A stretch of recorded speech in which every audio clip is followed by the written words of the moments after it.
Radar প্রযুক্তিতে বিরাট লাভ দিতে চলেছে ভারত। দেশের প্রতিরক্ষা গবেষণা ও উন্নয়ন সংস্থা বা ডিআরডিও এমন একটি সর্বাধুনিক প্রযুক্তির রেডার তৈরি করেছে যা ভারতের প্রতিরক্ষা ক্ষমতার সংজ্ঞা নতুন করে লিখবে। আর এই বৈপ্লবিক প্রযুক্তি সম্পন্ন রেডারের নাম হলো ফোটনিক রেডার। বেসরকারি সংস্থার সঙ্গে হাত মিলিয়ে এটি তৈরি করেছে ডিআরডিওর অধীনস্থ ইনস্ট্রুমেন্ট অ্যান্ড ডেভেলপমেন্ট এস্টাবলিশমেন্ট বা IRDE। সবকিছু পরিকল্পনা মাফিক হলে শীঘ্রই হবে এর পরীক্ষা। তারপর আগামী 1-2 বছরের মধ্যে বিভিন্ন যুদ্ধ বিমানে মোতায়েন করার কাজ শুরু হবে। এই ফোটনিক রেডার ঠিক কি? সাধারণত ভারত সহ সবকটি উন্নত দেশ যে রেডার বর্তমানে ব্যবহার করে তা হলো AESA প্রযুক্তির, পুরো অর্থ অ্যাক্টিভ ইলেকট্রনিক্যালি স্ক্যান্ড অ্যারে। এই ধরনের রেডারগুলি ইলেকট্রনিক পদ্ধতি মেনে কাজ করে।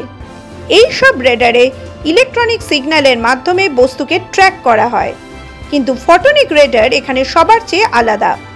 এটি কোনো সাধারণ রেডার নয়, এটি এমন এক প্রযুক্তি যা ইলেকট্রনিকের বদলে ফোটনিক ব্যবহার করে।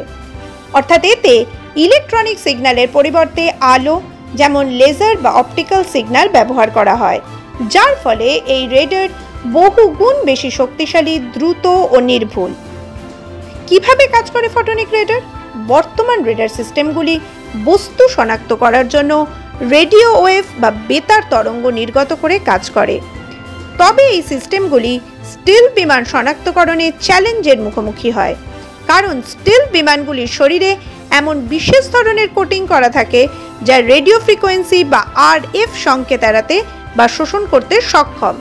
ফলে তরঙ্গগুলি রেডারে ফিরে আসে না, যার জেরে রেডারে বিমানগুলি ধরাও পড়ে না।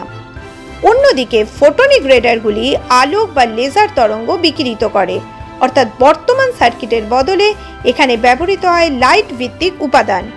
এই লেজার তরঙ্গ বা ওয়েভ সংকেতগুলি উচ্চ নির্ভুলতার সঙ্গে পঞ্চম প্রজন্মের স্টিল যুদ্ধ বিমানগুলিও শনাক্ত করতে সক্ষম। ফোটনিক রেডারে সিগন্যাল তৈরি হয় লেজার লাইটের মাধ্যমে। এখানে মাইক্রোওয়েভ সিগন্যাল তৈরির জন্য দুটি লেজারের মধ্যে ইন্টারফেরেন্স বা বিটিং করা হয়। ইলেকট্রনিক রেডারের মতো ট্র্যাডিশনাল সিগন্যাল জেনারেটর ব্যবহার করা হয় না। এখানে আলো দিয়েই রেডার সিগন্যাল তৈরি হয়, যে কারণে ফোটনিক রেডার ভবিষ্যতের যুদ্ধে একটি গেম চেঞ্জিং সমাধান প্রদান করে। ফোটনিক রেডারের বিশেষত্ব কি? ফোটনিক রেডার খুব বেশি ব্যান্ড উইথে কাজ করতে পারে, ফলে অত্যন্ত কম রেডিও ক্রস সেকশন বা RCS এর লক্ষ্যবস্তু যেমন স্টিল বিমানের খোঁজ পাওয়া সম্ভব। উদাহরণস্বরূপ মার্কিন F-35 যুদ্ধ বিমানের RC হল 0.01 বর্গমিটার, যা একটি পাখির সমান। ফলে সাধারণ রেডারে এই বিমান ধরা পড়ে না। যেহেতু ফোটনিক রেডার লেজার প্রযুক্তি বা আলোর কণা ব্যবহার করে, তাই ইলেকট্রনিক রেডারের তুলনায় অনেক দ্রুত তথ্য প্রক্রিয়াকরণ করতে পারে। যেহেতু ফোটনিক রেডারে অপটিক্যাল ফাইবার ব্যবহার করা হয়, তাই একে জ্যাম করা কঠিন এবং শত্রুপক্ষ সহজে এর সিগন্যাল ধরতে পারে না। এটি একসঙ্গে ট্র্যাক, স্ক্যান, জ্যাম এবং যোগাযোগ ফাংশন চালাতে সক্ষম। অপটিক্যাল উপাদান ব্যবহারের কারণে এটি ছোট ও হালকা হয় এবং এটি ফাইটারের জন্য আদর্শ। বর্তমানে চীন, আমেরিকা এবং ইউরোপীয় দেশগুলি ইতিমধ্যেই ফোটনিক রেডার নিয়ে গবেষণা শুরু করেছে, কিন্তু ডিআরডিও এই প্রযুক্তি হাতে আনতে পারলে এটি হবে ভারতের জন্য একটি বিরাট লাভ। ভারতীয় বায়ুসেনা এই রেডার রাফাল, সুখোই 30 ও তেজস যুদ্ধবিমানে ব্যবহার করতে পারবে। এছাড়া আকাশ প্রতিরক্ষা ব্যবস্থার অঙ্গ হিসেবে এই সর্বাধুনিক প্রযুক্তি ব্যবহার হলে এটি ভারতকে স্টিল প্রযুক্তির ও হাইপারসনিক অস্ত্রের যুগে রেডার, সেন্সর এবং নেটওয়ার্ক ভিত্তিক যুদ্ধশৈলীতে প্রবল শক্তিশালী করে তুলবে।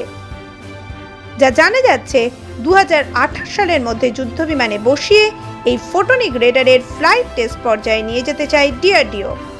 ইতিমধ্যেই ফোটনিক সিগন্যাল জেনারেটর, অপটিক্যাল অ্যাম্প্লিফায়ার এবং রেডার হেডের প্রোটোটাইপগুলি তৈরি হচ্ছে। এই প্রযুক্তি সফলভাবে বাস্তবায়িত হলে ভারত দেশীয় পঞ্চম প্রজন্মের যুদ্ধবিমানের জন্য সম্পূর্ণ দেশীয় ফোটনিক রেডার হাতে পাবে।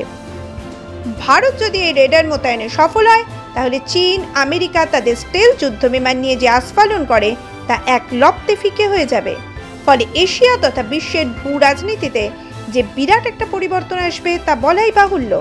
এখন ভারত কত দ্রুততার সঙ্গে এই যুগান্তকারী রেডার প্রযুক্তি সম্পূর্ণ করায়ত্ত করতে পারে এবং মোতায়েন করতে পারে সেটাই দেখার। মাধ্যম ব্যুরো রিপোর্ট।